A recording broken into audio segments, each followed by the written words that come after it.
নমস্কার বন্ধুরা, পম্পার কিচেনে আপনাদের সকলকে স্বাগত। আজ আমি অপূর্ব স্বাদের একটা মিষ্টির রেসিপি আপনাদের সাথে শেয়ার করব। আজ বানাবো ছানার মালাই চপ। এই মিষ্টিটা দোকান থেকে আমরা সবসময় কিনে খাই। একবার হলেও বাড়িতে আমার মতো এই মিষ্টিটা ট্রাই করতে পারেন। এটা অসম্ভব সুন্দর খেতে হয়। একবার খেলে দেখবেন দোকান থেকে আর কিনে খাওয়ার ইচ্ছাই হবে না। তাহলে চলুন দেরি না করে আজকের এই অপূর্ব স্বাদের মালাই চপ মিষ্টির রেসিপিটা দেখে নেওয়া যাক। ছানা দিয়ে আজকে যে মালাই চপ মিষ্টি বানাবো তার জন্য দেখুন ছানাটাকে আমি খুব ভালোভাবে জল ঝরিয়ে নিয়েছি। এবার এখানে ছানার পরিমাণটা কিন্তু আমরা একটু কম বেশি করে নিতে পারেন। আচ্ছা, এবার আমি ছানাটাকে খুব সুন্দর করে মেখে নেব।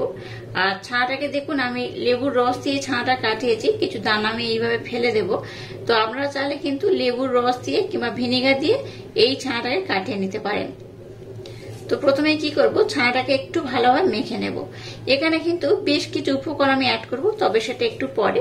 তো প্রথমে আমি ছানাটাকে একটু ডলে ডলে একটু নরম মোলায়েম সফট করে মেখে নেব। ছানাটাকে দেখুন আমি একদম মোলায়েম সফট করে মেখে নিয়েছি, দেখে বুঝতেই পারছেন কতটা মোলায়েম কতটা সফট করে মেখেছি। এবার এখানে কয়েকটি উপকরণ আমি অ্যাড করব। দিয়ে দেবো 1 থেকে 2 চামচের মতো মিল্ক পাউডার। ব্লেন্ড করে না মিছরি দিয়ে দেবো এখানে 1 চামচের মতো। আপনারা চাইলে মিষ্টির পরিবর্তে এখানে চিনিও ব্যবহার করতে পারেন। খাবার সোডা দিয়ে দেবো 1 চিমটে। দেখুন হাতের মধ্যে ধরলে যেরকম 1 চিমটে হয় ঠিক এই পরিমাণে খাবার সোডা আমি দিয়ে দিলাম। খুব বেশি কিন্তু দেবেন না, সামান্য একটু দিতে হবে। আর দিয়ে দেবো একদম অল্প করে এলাচ পাউডার। আবারও এই সমস্ত উপকরণ দেওয়ার পর খুব সুন্দর করে আর একবার আমি মেখে নেব। এখানে কিন্তু বাইন্ডিং এর জন্য আটা কিংবা ময়দা এগুলো ব্যবহার করার একদমই দরকার নেই। একটু মিল্ক পাউডার আর একটু চিনি কিংবা মিচড়ি গুঁড়ো দিয়ে মিশিয়ে নিলেই হবে। দেখুন মিশ্রণটাকে আমি আবারও খুব সুন্দর করে মেখে নিয়েছি। এবার এটাকে এক ধার করে নিলাম। এবার এখান থেকে আমি অল্প অল্প মিশ্রণ নেব, খুব বেশি নেব না, অল্প করেই নেব। অল্প মিশ্রণ নিয়ে হাতের মধ্যে এইভাবে একটু চাপ দিয়ে দিয়ে আবারও আমি মেখে নেব। এটাকে দেখুন হাতের মধ্যে একটু মেখে নিয়েছি। এবার এইভাবে একটু আমি লম্বা শেপ দিয়ে দেব। খুব বড় বানাবো না, একটু ছোট ছোট করে বানাবো। এইভাবে লম্বা শেপ দিয়ে হাতের মধ্যে একটু প্রেসার দিয়ে চ্যাপটা করে দেব। খুব আবার চ্যাপটা করা যাবে না, অল্প একটু চ্যাপটা করে নিলেই হবে। আর এই ধারের পোর্শনটা এইভাবে হাত দিয়ে একটু ভালোভাবে সেট করে নিতে হবে।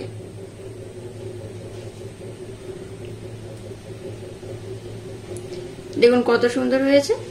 আর এইভাবে কিন্তু প্রথমে আমি মিষ্টিগুলোকে বানিয়ে নেব। আপনারা চাইলে কিন্তু গোল করে চ্যাপটা বা গোল কিংবা একটু লম্বা রাখতে পারেন। আপনারা আপনাদের মনের মতো করে কিন্তু এই শেপটা দিলেই হবে। তো আমি একটু লম্বা করে একটু চ্যাপটা করে নেব। এই মিষ্টিটা বানাতে খুবই কম সময় লাগে। অতিথি আপ্যায়নের জন্য দারুণ একটা মিষ্টির রেসিপি। আশা করছি আপনাদের ভীষণ ভালো লাগবে। দেখুন এটাকে আমি খুব সুন্দর করে চ্যাপটা করে নিয়েছি। আর এইভাবে সবগুলোকে আমি সুন্দর করে প্রথমে বানিয়ে নেব। দেখুন সমস্ত মিষ্টিগুলোকে আমি কত সুন্দর করে বানিয়ে নিয়েছি। আর এইভাবেই কিন্তু বানিয়ে নিতে হবে। আপনারা চাইলে কিন্তু অন্যান্য শেপও দিতে পারেন, গোল কিংবা চ্যাপটা বা গোল করে চ্যাপটা, যেরকম ইচ্ছা সেইভাবে কিন্তু বানিয়ে নিতে পারেন। তো আমি এইভাবে বানিয়ে নিয়েছি। এবার দেখুন গ্যাসটাকে জেলে দিয়ে এরকম একটা ফ্রাই প্যান বসিয়ে দিয়েছি। এবার এই ফ্রাই প্যানের মধ্যে দিয়ে দেবো বড় কাপের মাপ করে 1 কাপ লিকুইড দুধ। দুধটাকে আগে থাকতে আমি ঘন করে ফুটিয়ে রেখে দিয়েছিলাম, সেই 1 কাপ দুধ এখানে আমি ব্যবহার করছি। এবার গ্যাসের ফ্লেমটাকে লো টু হালকা মিডিয়াম দিয়ে দুধটাকে আরেকটু আমি ফুটিয়ে নেব। আমি যেহেতু মালাই চপ বানাচ্ছি তাই কিন্তু দুধের ঘনত্বটা কিন্তু আরেকটু ঘন করতে হবে। আগে থাকতে আমি ঘন করে নিয়েছি, তাও কিন্তু আরেকটু ঘন করতে হবে। আর এখানেও বেশ কিছু উপকরণ অ্যাড করতে হবে, তবে একটু পরে সেটা আমি অ্যাড করব। তো প্রথমে এই দুধটাকে একটু ভালোভাবে ফুটিয়ে নেব।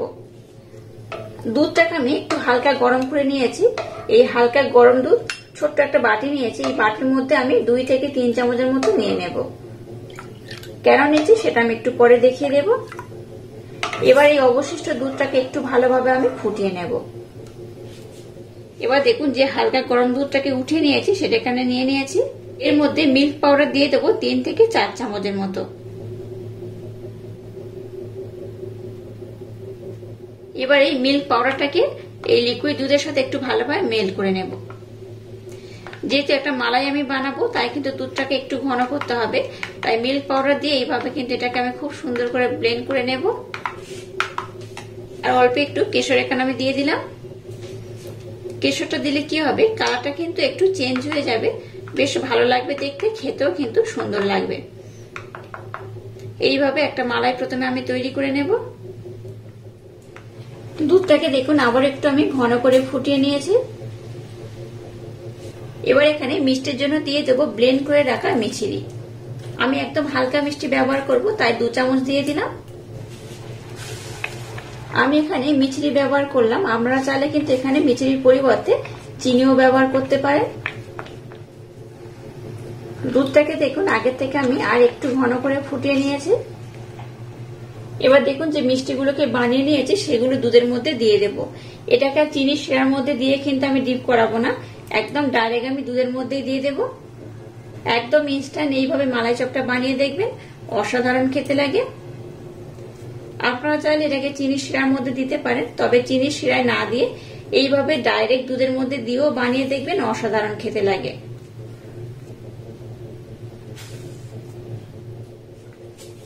দুধের মধ্যে এগুলোকে দিয়ে দিয়েছি। এবার উপর থেকে এইভাবে একটু দুধ আমি দিয়ে দেব। খুব একটা বেশি কিন্তু দুধের পরিমাণ আমি রাখবো না, তাতে করে মালাই চপটা খেতে খুব ভালো লাগে না। তো হালকা দুধ দিয়ে এইভাবে বানিয়ে নিলে কিন্তু বেশি খেতে ভালো লাগে। এবার গ্যাসের ফ্লেমটাকে লো টু হালকা মিডিয়াম দিয়ে এটাকে একটু আমি ফুটিয়ে নেব। অবশ্যই ঢাকা দিয়ে দেবেন।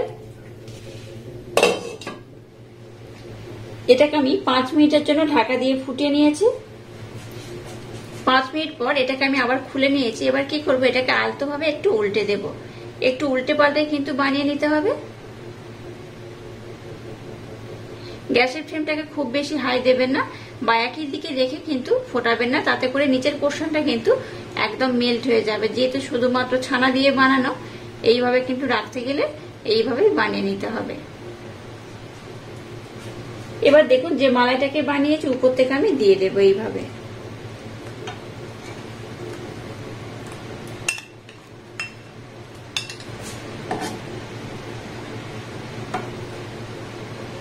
আবার উপর থেকে একটু এইভাবে দিয়ে দেব। আজকের মালাই চপটা আমি যেভাবে বানাচ্ছি একবার হলো ট্রাই করবেন, আশা করছি আপনাদের ভীষণ ভালো লাগবে। আর কত সুন্দর দেখতে হয়েছে দেখুন। আর এখানে যেহেতু আমি কেশর দিয়েছিলাম তার জন্য কিন্তু কালারটা একটু চেঞ্জ হয়ে গেছে। এটা কতটা নরম, কতটা তুলতুলে হয়, আপনারা একবার না বানিয়ে খেলে বিশ্বাস করতে পারবে না এটা কতটা অপূর্ব হয়। এটাকে আমি খুব সুন্দর করে বানিয়ে নিয়েছি। এটা বানাতে খুব একটা বেশি সময় লাগে না। যে 5 মিনিট সময় দিয়ে আমি ফুটিয়ে নিয়েছিলাম তাতে করে এটা কিন্তু খুব সুন্দরভাবে হয়ে গেছে। এবার আমি গ্যাসটাকে বন্ধ করে দিলাম। এবার এটাকে একটু ঠান্ডা করে নেব, তারপর আমি সার্ভ করে আপনাদের দেখাবো এটা কত সুন্দর হয়েছে। দেখুন এই মিষ্টিগুলোকে আমি 1 ঘন্টার জন্য দুধের মধ্যে রেখে দিয়েছিলাম, কত সুন্দর হয়েছে দেখুন। এবার এই মিষ্টিগুলোকে পাত্রের মধ্যে আমি সার্ভ করে নেব। প্রত্যেকটা মিষ্টি কিন্তু খুব সুন্দরভাবে হয়ে গেছে। এইভাবে একবার হলো মালাই চপটা বানিয়ে নেবেন, আশা করছি আপনাদের ভীষণ ভালো লাগবে। দেখুন মালাই চপ মিষ্টিগুলোকে আমি রেডি করে নিয়েছি, আর কত অপূর্ব দেখতে হয়েছে দেখুন। এটাকে আপনারা মনের মতো করে ডেকোরেশন করে নিতে পারেন। আর একবার হলো মালাই চপ মিষ্টিটা এইভাবে বানিয়ে দেখবেন, আশা করছি আপনাদের ভীষণ ভালো লাগবে। এইভাবে মিষ্টি বানালে দেখবেন বাচ্চা থেকে বড় সবাই ভীষণ পছন্দ করবে, খুব মজা করে খাবে। এটা কতটা নরম তুলতুলে রসালো হয়, আপনারা একবার না বানিয়ে খেলে বিশ্বাসই করতে পারবে না। আজকের এই অপূর্ব স্বাদের মালাই চপ মিষ্টির রেসিপিটা যদি আপনাদের ভালো লাগে তাহলে চ্যানেলটাকে লাইক, শেয়ার, কমেন্ট এবং সাবস্ক্রাইব করবেন, আর পাশে থাকা বেল আইকনটা প্রেস করে দেবেন। তাহলে টাটা, আবার দেখা হচ্ছে নতুন কোনো রেসিপি নিয়ে।